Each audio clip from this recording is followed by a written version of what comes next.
सुदामा जी महाराज का पावन चरित्र। आहा, प्रसन्नता, प्रसन्न है सुदामा जी को, कोई टेंशन नहीं, आंखों में आंसू भरे, रोज जप करते हरे कृष्णा कृष्णा कृष्णा हरे हरे, हरे राम राम राम हरे हरे। और पत्नी थोड़ी विचित्र, थोड़ी ज्यादा नहीं। सुदामा जी की पत्नी का नाम है सुशीला। क्या नाम है? आहा, सुदामा जी भी सीधे और पत्नी भी यथा नाम तथा गुण। पत्नी का नाम है सुशीला, इतनी सुशील स्वभाव की कि पूरी जिंदगी एक साड़ी में गुजार दी, कभी पति से शिकायत नहीं। आजकल की देवियां जी होती, भगवान ही बचाएं, जय बजरंग बली की।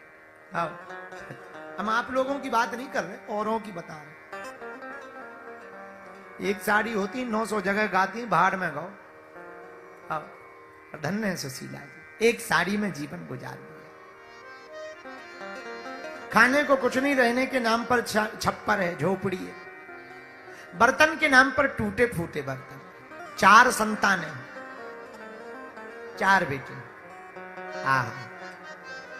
और सुदामा जी का एक ही आचरण, एक नियम, 5 घरों पर जाकर मात्र भिक्षा मांगते, जो मिल गया सो ठीक है।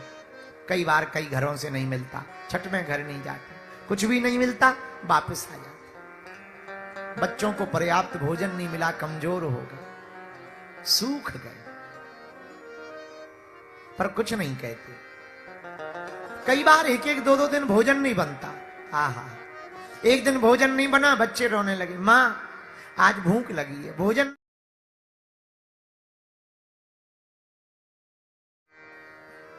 हमें अपनी जिंदगी के दिन याद हैं, जब दीपावली या उत्सव आता था, घर में रोटी तक नहीं होती थी। अगर किसी दिन चावल बन जाए तो लगता था आज ही एकादशी, आज ही दीपावली, आज ही त्योहार। और हमने जो भोगा है, हम नहीं चाहते इस देश का कोई भी व्यक्ति वो भोगे। पर भैया एक बात हम बोल देते हैं, अमीरों के तो लाखों लोग होते, गरीबों का कोई नहीं होता।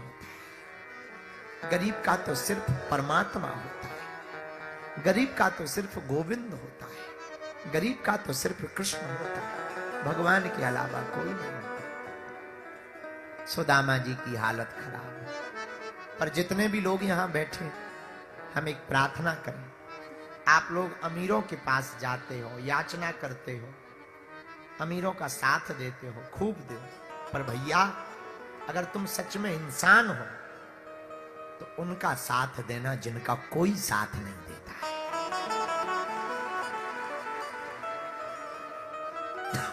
बड़ों की तरफ तो सब देखते हैं, तुम उनकी तरफ देखना जिनकी तरफ कोई नहीं देखता,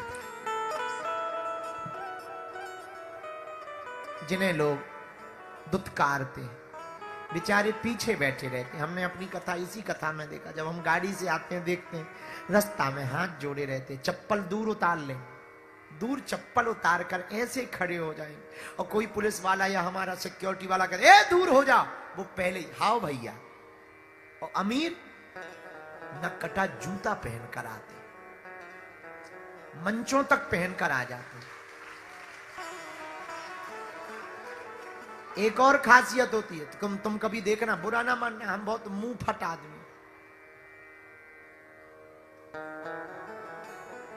मंचों पर चढ़ने से उन्हीं को रोका जाता है जिनकी कोई औकात नहीं होती। आज तक तुमने कभी विधायक को, अभिनेता को, नेता को, इनको धक्का देते नहीं देखा होगा। क्यों? उतर जाओ, हटो ना, जमाना बड़ा बुरा। इसीलिए हमने प्रण लिया है कि हम उन लोगों के घर जाएंगे, उनको गले लगाएंगे जिनको कोई गले नहीं लगाता। और जितने भी लोग यहां बैठे हैं, शायद हमारी हालत से भी गुजरे रहे होंगे या गुजर रहे होंगे। जो हमने भोगा, भैया हमारी जिंदगी ऐसी थी, हमारे पिताजी का कार्ड पे लोग नाम नहीं लिखते थे, क्योंकि अगर हम आ जाएंगे तो फटे कपड़े पहन के आ जाएंगे, इसलिए पिताजी का नाम नहीं लिखते थे कार्ड पर, निमंत्रण नहीं देते थे, क्योंकि पिताजी एक फटा हुआ पजामा पहन के आए। हमने ही अपनी जिंदगी में एक पजामा में एक एक महीना गुजारा। वही सुबह धो देते थे, रात को सुखाने डाल देते थे, सुबह से वही पहन लेते, शाम को धोते थे, रात को सुखाने डालते, सुबह से वही पहन लेते, फिर स्कूल जाते, फिर गांव में भिक्षा मांगने जाते। तब हमसे छोटी एक बहन है, बहन से छोटा एक भैया है, फिर उनको भोजन मिलता। पिताजी कुछ करते नहीं थे। एक टुकड़ा जमीन का था, उसमें भी 3 या 4 क्विंटल गेहूं निकलता था। वो भी साल भर में अगर पानी नहीं बरसा तो निकल आएगा। सत्यनारायण की कथा हो गई तो 2-3 रुपया, 5 रुपया, 10 रुपया मिल जाते थे, तो उसी से पार्ले जी ले आते थे, तो वो 2-3 दिन तक चल जाता था। एक पार्ले जी बिस्कुट ले ली, उसी से जो है 2 बिस्कुटें बहन को दे दी, 2 भाई को दे दी, एक पिताजी और माताजी खा लेते। कभी किसी का दिल पसीज गया तो थोड़ा सा आटा दे देते थे। डालडा चला करता था, अब तो रिफाइंड का जमाना आ गया, पहले डालडा चलता था, तो डालडा का छोटा सा पैकेट देते थे, 100 ग्राम का पैकेट, 1 पाव का पैकेट, उसी में जीवन जीते। त्योहार आता था, आफत लगती, बरसात आता था तो छानी से अंदर खप्पर से पानी बरसता, पलंग के नीचे तीनों भाई बहन लेट जाते कि पानी में भींग ना जाए। पर भैया हमें वो दिन आज भी याद है, किसी ने साथ नहीं दिया, लेकिन हमारी माँ कहती थी, बेटा तुम हनुमान जी के चरण ना छोड़ो, ये अपनी एक दिन जरूर सुनेंगे। भैया ये गुरुदेव के चरणों का प्रताप है, हमने उनके चरण नहीं छोड़े, हमने उनके चरणों को नहीं छोड़ा, बागेश्वर बालाजी और सन्यासी बाबा को नहीं छोड़ा, धक्के खाए, दुत्कारे सही।